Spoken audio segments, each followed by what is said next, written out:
ऊर्जा मंत्री श्री हीरालाल नागर ने बालूहेड़ा चौकी पर रात को एक समारोह में बालूहेड़ा, झालेरी और देवली ग्राम पंचायत के कई विकास कार्यों का उद्घाटन और शिलान्यास किया। इसी दौरान कनवास तहसील में किसानों की फसलें जलभराव से बचाने के लिए 19 करोड़ रुपए की लागत से बनने वाले पोकलिया खाल डायवर्जन चैनल का शिलान्यास भी किया गया। मंत्री श्री नागर ने कहा कि ये किसानों की पुरानी मांग थी, क्योंकि खेती में पानी भरने से फसलें खराब हो जाती थी। अब ये परेशानी दूर होगी। उन्होंने अधिकारियों को चेताया कि काम की गुणवत्ता में किसी भी तरीके की कोई लापरवाही बर्दाश्त नहीं की जाएगी और दोषी पाए जाने पर कड़ी से कड़ी कार्रवाई भी की जाएगी।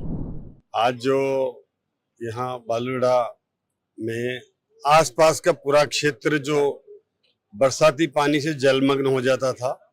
और उसकी वजह से यहाँ की फसलें नष्ट हो जाया करती थी,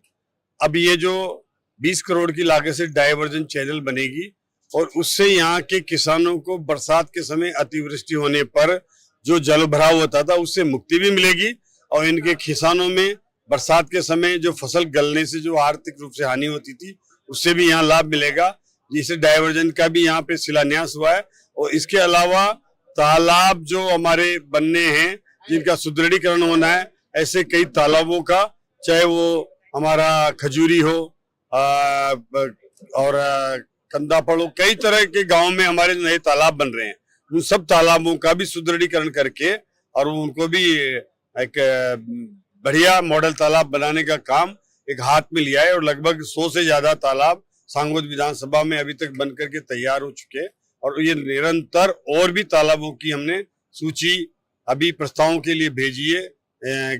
यहाँ पर हमारे राज्य सरकार को, और उसके बाद उनकी भी स्वीकृति जारी होगी तो वो भी तालाब हमारे धरातल पर उतरेंगे। कई रोडों के आज शिलान्यास थे, उन रोडों से जो लोगों को समस्या थी खेतों तक जाने के रास्ते नहीं है तो ग्रेवल और जीएसबी रोड स्वीकृत हुए थे, डामर रोड स्वीकृत हुए थे, उनका भी एक लाभ उनको सभी को मिलेगा।